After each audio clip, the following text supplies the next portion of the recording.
तो हेलो दोस्तों आज है हमारा लेक्चर 4 जिसमें हम एसएससी जेई पीवाईक्यू देख रहे हैं। और ये 2025 का पीवाईक्यू है, दिसंबर का 5 दिसंबर के शिफ्ट का। तो हमने अभी तक 30 क्वेश्चन देख दिए हैं। तो आज हम रिमेनिंग 10 क्वेश्चन जो है हम उसको देखेंगे। तो आइए शुरू करते हैं। तो पहला क्वेश्चन है कि what is the key component use to detect the balance state of a Wheatstone bridge. मतलब व्हीट स्टोन ब्रिज में जो बैलेंस कंडीशन है उसको कौन पता लगाता है। तो अब हमें पता है कि व्हीट स्टोन ब्रिज में 4 आर्म होते हैं, ठीक है। और इनके बीच में एक हमारा डिटेक्टर लगा रहता है। और यहाँ पर डिटेक्टर हम व्हीट स्टोन ब्रिज में किसका यूज़ करते हैं, डिटेक्टर हम बनाते हैं गैल्वेनोमीटर का। तो इसका आंसर होगा हमारा डी, गैल्वेनोमीटर। क्योंकि गैल्वेनोमीटर की सेंसिटिविटी बहुत ज़्यादा हाई रहती है, क्योंकि थोड़ा भी करंट अगर फ्लो होगा तो ये गैल्वेनोमीटर पता कर लेगा कि इस आर्म में आपका करंट फ्लो हो रहा है।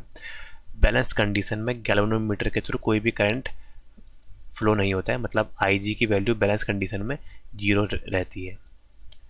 तो ये हमारा व्हीट स्टोन ब्रिज के बारे में। और व्हीट स्टोन ब्रिज हमारा मीडियम रेजिस्टेंस नापने के काम आता है। तो ये किसके काम आता है, मीडियम रेजिस्टेंस, रेजिस्टेंस नहीं है, मीडियम रेजिस्टेंस। तो नेक्स्ट क्वेश्चन की ओर को देखते हैं। तो नेक्स्ट क्वेश्चन ये है हमारा, in a common electromechanical energy meter which component rotates at a speed proportional to the power being consumed. मतलब ये है कि हमारे जो घर में एनर्जी मीटर लगा है तो उसमें पावर जितनी हमारी यूज़ हो रही है उसके अनुसार कौन घूमता है। मतलब वो मीटर में क्या चीज़ घूमती है। तो हमें पता है मीटर में एक डिस्क घूमती है। तो डिस्क इसमें सिंपल सी आपका ब्रेकिंग मैग्नेट नहीं, करंट कॉइल नहीं, वोल्टेज कॉइल नहीं, एल्यूमिनियम डिस्क। तो यहाँ पर हम एल्यूमिनियम डिस्क का यूज़ करते हैं जो इसमें आपका घूमती है। तो हमारा एनर्जी मीटर जो है उसमें एक एल्यूमिनियम की डिस्क होती है, क्योंकि इसमें हमारी करंट कॉइल और वोल्टेज कॉइल के बीच में शिफ्टिंग होती है जिसके कारण मैग्नेटिक फील्ड बनता है। और ये मैग्नेटिक फील्ड के कारण इसमें एडी करंट लॉसेज होते हैं। और एडी करंट लॉसेज, ये जो पतली सी हमारी एल्यूमिनियम की डिस्क है इसमें जब आपके लॉसेज होते हैं तो इसके कारण हमारी डिस्क रोटेट करती है।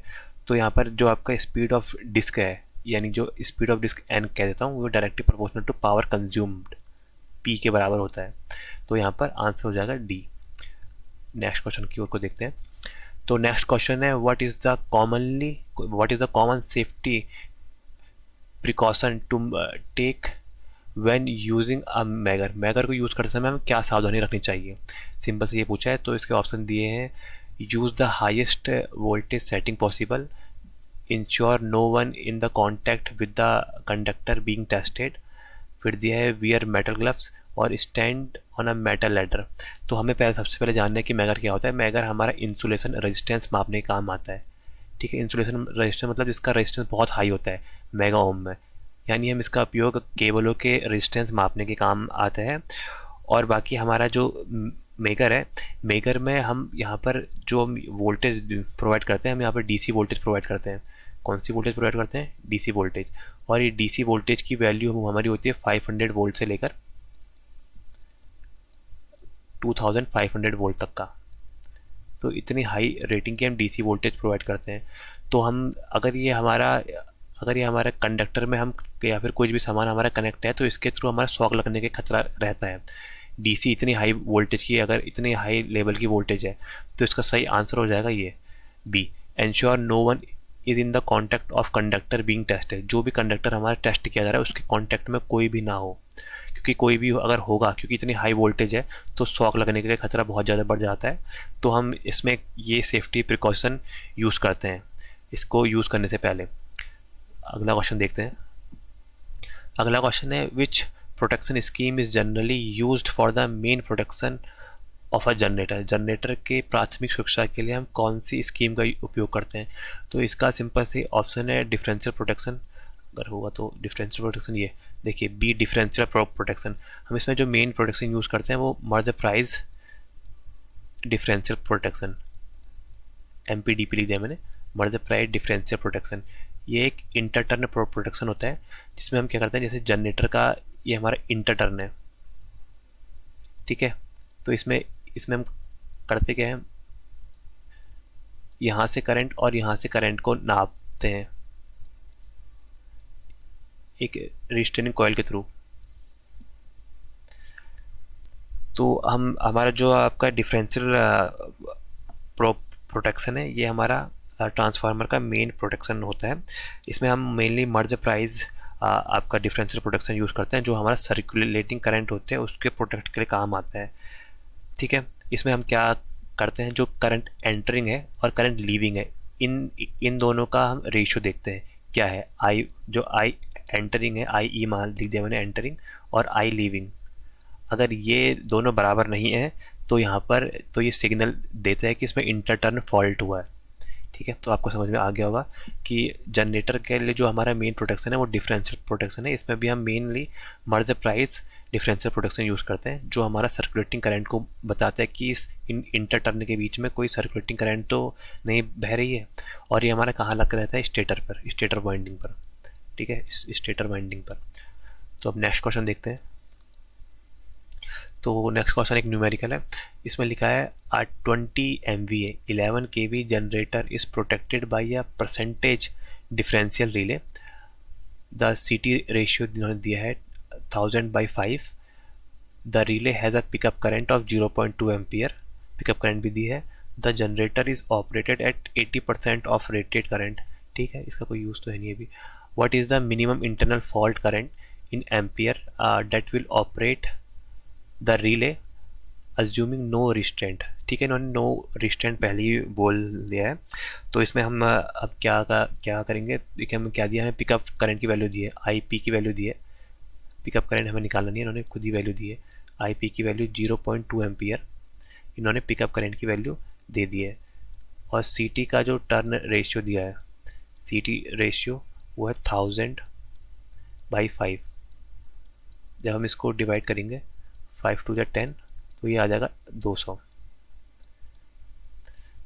तो हमें बताने क्या है, minimum internal fault current, I F की वैल्यू बतानी है मिनिमम। तो आई एफ की वैल्यू बताने के लिए हम क्या क्या करेंगे, जो हमारे पिकअप करंट है आई पी, पिकअप करंट को हम इसमें सिंपल से सी टी के टर्न रेशियो से मल्टीप्लाई करेंगे। तो आई पी की वैल्यू है हमारी 0.2 और सी टी का टर्न रेशियो हमारा आ गया है 200। तो पॉइंट से ये जीरो हट गया और 20 दूनी 40, तो इसका आंसर आ जाएगा 40 ampere, 40 ampere D. Next question देखते हैं। तो नेक्स्ट क्वेश्चन दिया है, what is the standard characteristics impedance of a coaxial cable use in television and cable internet. Cable in internet और टेलीविज़न में जो हम कोएक्सियल केबल यूज़ करते हैं उसका कैरेक्टरिस्टिक इम्पीडेंस जेड की वैल्यू बतानी कितनी होती है। तो ये हमारे एक आपका आप बोल सकते हो कि ये डायरेक्ट डेटा वाला क्वेश्चन है, तो इसका आंसर होगा 75 ओम। ठीक है, इसका आंसर है हमारा डी, 75 ओम। नेक्स्ट क्वेश्चन देखते हैं। इस बार एसएससी जेईई ने कोएक्सियल केबल के भी काफ़ी क्वेश्चन पूछे हैं, हर शिफ्ट में इन्होंने एक क्वेश्चन डाल रखा है। देखिए 137 क्वेश्चन भी सेम वही है। देखिए, if a coaxial cable has a attenuation of 6 dB पर 100 मीटर। ठीक है, अटेनुएशन मतलब लॉस हो रहा है 6 dB का पर 100 मीटर में। तो लिखा है what is the signal loss over a 200 metre length of a cable. तो 200 मीटर की लेंथ में की केबल के लिए कितना लॉस होगा। तो सिग्नल लॉस मतलब वही हुआ अटेनुएशन, इसमें 200 मीटर दिया है तो हम सिग्नल लॉस निकाल देते हैं। लॉस, सिंपल सा फॉर्मूला हम इसमें लगा देते हैं, loss is equal to attenuation का ए लिख दिया मैंने, अटेनुएशन इनटू लेंथ एल। तो टोटल लॉस निकालना हमें, अटेनुएशन दिया है हमारा 6 डेसिबल, डीबी में होता है 6 डेसिबल पर 100 मीटर, और टोटल लेंथ हमें दी है 200 मीटर। तो मीटर से मीटर कट गया, 100 टू द 200, तो 6 टू द 12, 12 डेसिबल। बस सिंपल सा क्वेश्चन है। बस आपने यहाँ पर समझना है कि अटेन्यूएशन मतलब क्या होता है। अटेन्यूएशन मतलब कम होना या फिर लॉस होना उसमें से। तो इसने खुद दिया है कि कोएक्सियल केबल का अटेन्यूएशन जो है वो आपका 6 dB है पर 100 मीटर में। तो हमें 200 मीटर में बताना है। अगर 100 मीटर में 6 है तो 200 मीटर में 12 होगा। सिंपल सा ये इसका फॉर्मूला है लॉस का, अटेन्यूएशन इंटू लेंथ। अब नेक्स्ट क्वेश्चन देखते हैं। नेक्स्ट क्वेश्चन है हमारा, a servometer is primarily use for uncontrolled और वेरिएबल स्पीड ऑपरेशन, नहीं है तो बिल्कुल ही नहीं होगा, क्योंकि कंट्रोल्ड और वेरिएबल स्पीड ऑपरेशन होता है। Generating large amount of power, नहीं, ये भी नहीं होगा। Continuous and high speed rotation, नहीं। Close loop feedback control of position and speed, ये बिल्कुल सही आंसर है, क्योंकि हमारा सर्वो मोटर जो होता है वो हमारा क्लोज लूप प्रिंसिपल पे काम करता है। क्लोज लूप प्रिंसिपल में क्या है, जो हमारा इनपुट दिया है हमने और जो हमारा आउटपुट आ रहा है, उन दोनों के बीच के डिफरेंस को देखता है और एक एरर सिग्नल जनरेट करके हमारा वापस से इनपुट को देता है।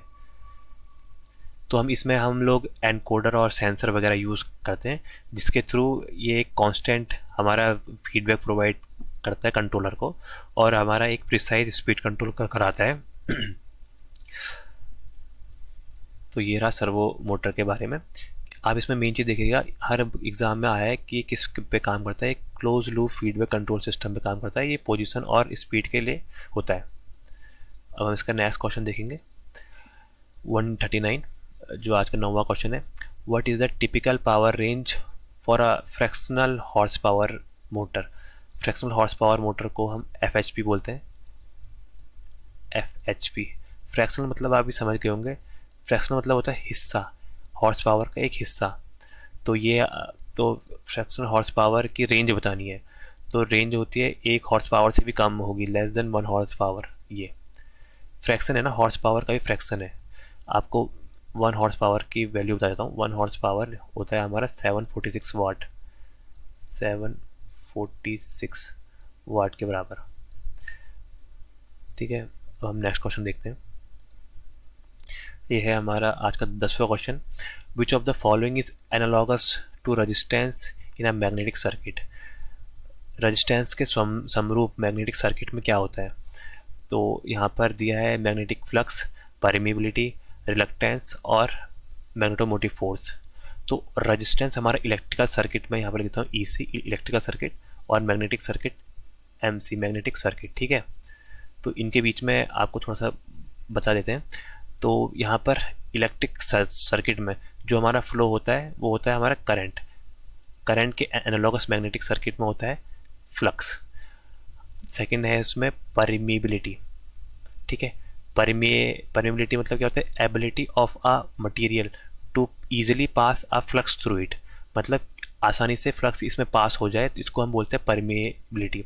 सेम इलेक्ट्रिकल सर्किट में क्या होता है, कंडक्टेंस, मतलब करंट इजीली जहाँ पास हो जाए उसको कंडक्टेंस बोलते हैं। जितना अच्छा कंडक्टर का कंडक्टेंस होगा उतनी इजीली हमारा करंट पास हो जाएगा। जितनी हाई परमेबिलिटी होगी उतना हाई हमारा मैग्नेटिक फ्लक्स सेटअप हो जाएगा। नेक्स्ट है हमारा रिलक्टेंस। रिलक्टेंस हमारा मैग्नेटिक सर्किट में होता है RL, और इलेक्ट्रिकल सर्किट में होता है रेजिस्टेंस R। ठीक है, इसके एनालॉगस, रेजिस्टेंस के एनालॉगस होता है रिलक्टेंस, तो इसका आंसर है C। इसके बारे में बता देता हूँ। रेजिस्टेंस क्या होता है, which opposes the flow of current, current के फ्लो का अपोज करने वाले को रेजिस्टेंस बोलते हैं। और रिलक्टेंस जो मैग्नेटिक सर्किट में होता है वो हमारा फ्लक्स के अपोज को करता है। देखिए यहाँ पर रेजिस्टेंस करंट का अपोज कर रहा है और रिलक्टेंस फ्लक्स का अपोज करता है। ठीक है, और MMF क्या होता है, मैग्नेटोमोटिव फोर्स, जिसके कारण हमारे मैग्नेटोमोटिव फोर्स यहाँ पर प्रोवाइड होता है, जिसके कारण यहाँ पर हमारा फ्लक्स फ्लो होता है। और यहाँ पर हमारे इलेक्ट्रिकल सर्किट में होता है EMF, इलेक्ट्रोमोटिव फोर्स। तो ये रहा इनका एनालॉगस इलेक्ट्रिकल सर्किट और मैग्नेटिक सर्किट के बीच में। तो उम्मीद करता हूँ कि आपको ये वीडियो पसंद आई होगी। थैंक यू सो मच दोस्तों।